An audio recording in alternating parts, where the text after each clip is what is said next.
আপনাদের কাছে অনুরোধ, যারা রুগী না তারা দয়া করে আপনি ওই যে আপনার যে রুগী না, এই যে আপনার যে একটা মনের সুখ, এটা থেকে বের হইয়া নিজেকে নিয়ে একটু চিন্তা করেন যে আপনি যেভাবে খান চলাফেরা করেন, যে আপনার খাওয়ার ভিতরে যদি নষ্ট খাবার থাকে, যে আমি সাদা ভাত খাই, সাদা রুটি খাই, আমি চাষের সবজি খাই, চাষের মাছ খাই, চাষের ডিম খাই, চাষের মুরগি খাই, চাষের গরু খাই, চাষের ছাগল খাই, সয়াবিন তেলের রাইন্দা খাই, সাদা ভাত খাই, সাদা রুটি খাই, মনে থাকবে?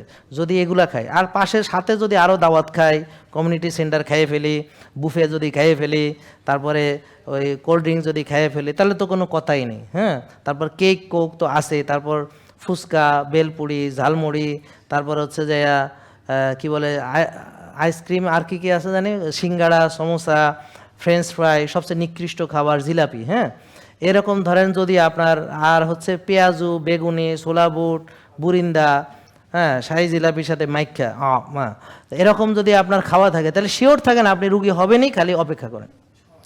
আর যদি সাথে আপনি ব্যায়াম না করেন, তাহলে অপেক্ষা করেন রুগী হবেন। যদি রাত জাগেন, টেনশন করেন, আর যদি নিজের প্রতি ভালোবাসা বা সময় নাই, আমার সময় নেই এই কথা বলবেন, মানে আপনি বিরাট বড় রুগী হবেন।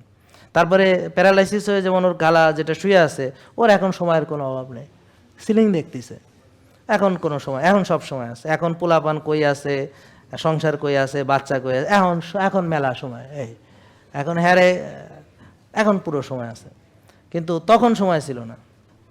আমি কি বোঝাতে পারছি? 6 বেলা রান্নার সময় আছে, খাওয়ার সময় আছে, ব্যায়ামের সময় নেই। জেকে লাইফস্টাইল লিমিটেড, ওষুধ মুক্ত সুস্থ জীবন।